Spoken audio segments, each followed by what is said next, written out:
बिस्मिल्लाहिर्रहमानिर्रहीम। अस्सलाम वालेकुम नाज़रीन, आप यूट्यूब चैनल देख रहे हैं। मैं इमरान खान हूँ। इस वक्त देखें ना, सूरत हाल ये है और अपोजिशन को कोई होश ही नहीं है। 125 रुपये से लेकर 150 रुपये तक डीजल और पेट्रोल के ऊपर आप सिर्फ टैक्सेस दे रहे हैं 1 लीटर पे।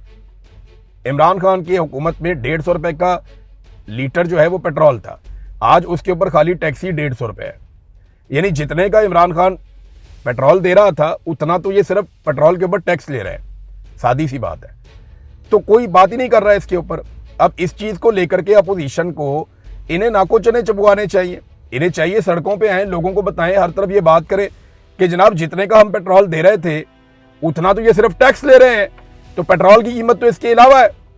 तो इसके ऊपर जो है ना वो अपोजिशन काम करती होती है, बात करती होती है, लेकिन मौजूदा अपोजिशन जो है वो ऐसा लगता है कि बगैर दांतों के है, ये कुछ करना नहीं चाहते, ये डरे हुए हैं। देखिए, अपोजिशन करने से, सच बोलने से, हकायक सामने लाने से तो आपको कोई नहीं रोक सकता, और वो तो आपको करना चाहिए। ये तो हर अपोजिशन की रिस्पॉन्सिबिलिटी है।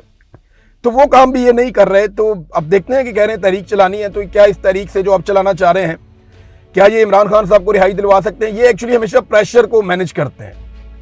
जब भी कारकुनों का प्रेशर आता है, आवाम का प्रेशर आता है कि जनाब पाकिस्तान तहरीक इंसाफ कुछ नहीं कर रही, मीडिया का प्रेशर आता है। आज जो हुकूमत के हमायती मीडिया वाले हैं वो भी ये कह रहे हैं कि अपोजिशन अपना काम तो करे, हुकूमत पे दबाव डाले ताकि वो गलत काम करने से बाज रहे। अब सादगी का लेक्चर दे देते हैं कौम को, खुद महंगाई में इजाफा करते चले जा रहे हैं, लेकिन अपने अल्ले तलल्ले मौजूदा हुकूमत नहीं छोड़ रही। लगातार ये इश्तिहारबाजी कर रहे हैं। अभी ये जो PSL का फाइनल होने जा रहा है, इसमें बहुत बड़ा कंसर्ट करेंगे, म्यूजिकल कंसर्ट। बहुत सारे फनकारों को उसमें बुला रहे हैं, बहुत सारे लोगों को उसमें बुला रहे हैं। चले, अच्छा है, कौम को इवेंट मिलने चाहिए, और इंडिया में हो रहा है तो पाकिस्तान में भी होना चाहिए। बल्कि मैं तो कहता हूँ तमाम मैचेस के अंदर लोगों को मौका मिलना चाहिए था। लेकिन मसला असल में वही है कि लोग जब मैचेस देखने आते हैं, जहाँ पे इकट्ठे होते हैं, वो इमरान खान के नारे लगाते हैं। और अब ईरान की और इसराइल की और अमेरिका की जंग लगी हुई है, तो लोगों के वो जज्बात भी भड़के हुए थे, तो इनको ये वारा ही नहीं खाता था। लिहाजा इन्होंने पब्लिक के बगैर पूरा का पूरा PSL करवा दिया। और अब इन्होंने सख्त तरीन सिक्योरिटी के अंदर अपने पासेस जारी करके बहुत बड़ी तादाद में अपने MNAs MPAs और अपने ओहदेदारान को कह रहे हैं कि अपने बंदे लेकर आने हैं। जितनी बड़ी तादाद में अपने बंदे ला सकते हैं, अपने बंदे लेकर आने हैं। अब ये अपने बंदे लेकर जा रहे हैं और बड़ी तादाद के अंदर कोशिश कर रहे हैं स्टेडियम को भरे और पासेस के जरिए से भरे, और कुछ लोग टिकट लेके भी आएंगे बेचारे।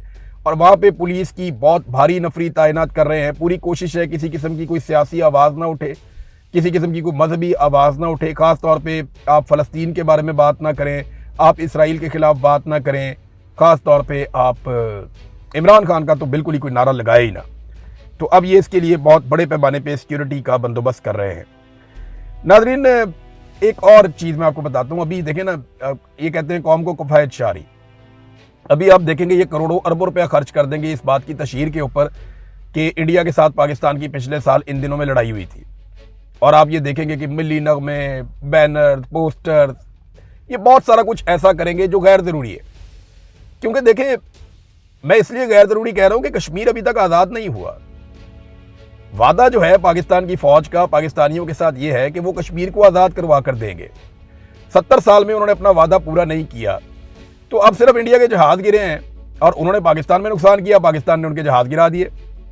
उन्होंने यहाँ बहुत सारे लोग शहीद कर दिए थे, हमारे एयरपोर्टों पर उन्होंने मारा, उन्होंने मिसाइल मारे। मामला ये है कि हमने उनके जहाज़ गिरा दिए, बहुत अच्छी बात है, हम उससे बड़े खुश हैं। लेकिन अब आप कौम का करोड़ों अरबों रुपया इस पे ज़ाया तो ना करें, इस बात पे कि जनाब हम सेलिब्रेशन करने जा रहे हैं, अपना पानी छुड़वा लें इंडिया से, फिर सेलिब्रेट कर लेते हैं। कश्मीर को आज़ाद करवा लें, मैं 1 हफ्ता जश्न मनाऊंगा, बल्कि 1 महीना जश्न मनाऊंगा। कश्मीर को आज़ाद करवा लेना जो वादा किया हुआ है, और हम तुम्हारा सांस बंद कर देंगे अगर तुम हमारा पानी बंद करोगे। तो वो पानी बंद करके बैठा हुआ है और अब तक उनका सांस ही बंद नहीं किया। तो यहाँ पे अब जनाब एक और जश्न आपको देखने को मिलेगा जिसपे कौम का पैसा जो है वो बहुत ज़्यादा लगाए जाने की तवक्कुआत है, और ऐसी खबरें भी आ रही हैं। नाज़रीन, एक खबर मैं जाते जाते आपके साथ शेयर करूँगा, ये बड़ा अफसोसनाक मामला है। 100 दिन हो गए हैं ईमान मज़ारी और हादी अली चट्ठा को गिरफ्तार हुए। 100 दिन हो गए, उनका केस ही नहीं लग रहा। ये दोनों वकील हैं और इंसानी हुकूक के लिए काम करते रहे। इन्होंने हमेशा गरीब आदमी के, कमज़ोर आदमी के केसेस मुफ्त में लड़े हैं।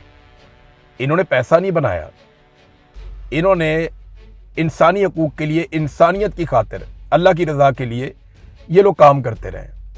बड़ा जोर लगाया इन्होंने, हर पिसे हुए तबके के लिए ये खड़े हुए। ईमान मजारी और हादी अली चट्ठा। सलाम है दोनों मियाँ बीवी को। और इन दोनों को गिरफ्तार करके जेल में ले जाके बंद कर दिया और एक ट्वीट के ऊपर इनको 17-17 साल की सजा सुना दी। इधर जज का बेटा दिन दहाड़े 2 बच्चियों को कुचल के कत्ल कर देता है, उसके पास लाइसेंस भी नहीं है, गाड़ी भी इलीगल है, और वो 2 दिन में घर चला जाता है।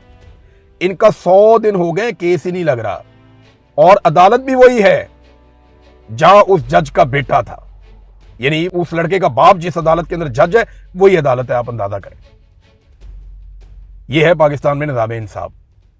और ये इंसाफ के लिए, लोगों को इंसाफ दिलाने के लिए ठोकरें खाते थे। इनका अपना तो कोई मामला नहीं था, ये तो गरीब और पिसे हुए तबकात के लिए, जबरी तौर पे लापता अफराद के लिए, बहुत गरीब और पिसे हुए लोग, वो बेचारे जिनका कोई बात ही सुनने वाला नहीं है, उनके केसेस लड़ते थे ये। और आज इनके साथ जो है वो वकला खड़े, इसके बावजूद इनको इंसाफ नहीं मिल रहा। आप अंदाजा करें कि जो खुद वकील है उन्हें इंसाफ नहीं मिल रहा, और वकील भी वो जो इंसानी हकूक के लिए आवाज बुलंद करते हैं, जिनके लिए इंटरनेशनली आवाज उठी है, उन्हें इंसाफ नहीं मिल रहा। तो पाकिस्तान में आम आदमी को कैसे इंसाफ मिलेगा? जब आप ये हरकतें करते हैं ना, जब वो कॉन्स्टिट्यूशन के ऊपर एवेन्यू पे नंबर 1 बिल्डिंग है, वो पता चले वो बिल्डिंग ही गैर कानूनी है, वो बिल्डिंग बन रही थी, किसी ने नहीं रोका, वो बिल्डिंग बन गई, किसी ने नहीं रोका, वो बिल्डिंग बिक गई, किसी ने नहीं रोका, वो बिल्डिंग बिक के जनाब लोग उसके अंदर शिफ्ट हो गए, किसी ने नहीं रोका। एंड में आगे याद है जनाब ये तो बिल्डिंग गिरानी थी, पहुंचो जी सारे, अब खाली करवा रहे हैं। मैं ये कह रहा हूं कि गैर कानूनी काम है ना, रोको उसको, लेकिन ये गैर कानूनी काम करवाया किसने? कौन लोग इसमें जिम्मेदार हैं? इसके अंदर जब पहली ईंट रखी जा रही थी, जब इसको बनाया जा रहा था, वो जो अफसरान है सीडीए के, वो तमाम लोगों को लटकाए ना ला के, इनको उल्टा लटकाएं, इनकी जेबों से पैसा निकलवाएं जो इन्होंने रिश्वतों में खाया। लेकर आओ उस ठेकेदार को पकड़ के जो बेचकर भाग गया, वो सारे माफिया को पकड़ो जो इसके लिए जिम्मेदार है। वो बेचारे लोगों ने जिन्होंने खरीदा हुआ है, उनका क्या कसूर है? वो तो खरीद रहे थे इसलिए कि इसकी इजाजत थी। तब आपने यहां पे नोटिस लगाया ही नहीं कि जनाब ये नहीं खरीदना वरना आपके पैसे जाया हो जाएंगे। तो जो कॉन्स्टिट्यूशन एवेन्यू, उसकी बिल्डिंग नंबर 1 ही गैर कानूनी होगी, उस मुल्क में कौन सरमायाकारी करेगा? आप अंदाजा करें ना, इन्होंने पैसा लगवा दिया, सारा कुछ कर दिया, लोगों ने ले लिया, एंड में आके इन्होंने कहा जी नहीं, खत्म, जाया, फारग, घर जाओ। अब ये जो इन्होंने किया है, इसके बाद कौन पागल है जो आएगा पाकिस्तान में पैसा लेके कि यार ये तो पागल है, ये तो सुप्रीम कोर्ट के सामने बिल्डिंग बनके तैयार होकर बिक भी गई, अब जाके ये कह रहे वो जस्टिस इजाजुल एहसन का, तो पकड़ो उसको, गिरफ्तार करो उसको, अंदर डालो, पूछो उससे। वो जस्टिस साकिब निसार का कह रहे हैं तो पकड़ो ना, गिरफ्तार करो, सवाल पूछो। ये लोगों को कहानियां ना सुनाएं। आप इंसाफ करना है तो इंसाफ करें, ये पिक एंड चूज ना करें। इसी इस्लामाबाद में गरीबों के घर गिरे, पूछने वाला कोई नहीं था, कोई पूछने वाला नहीं था। गरीबों के घर इन्होंने मसमार कर दिए और लाइन से गिरा दिए। एक एक दिन में 10-10, 20-20, 50-50 घर इन्होंने गिराए, लोगों को बेघर कर दिया, उनको दूसरे घर ही नहीं दिए, मुतबादल जगह ही नहीं दी इन्होंने। ये इसी मुल्क में हुआ है। अब तक के लिए इतना ही। अपना ख्याल रखिएगा, अपने चैनल का भी। अल्लाह हाफिज़।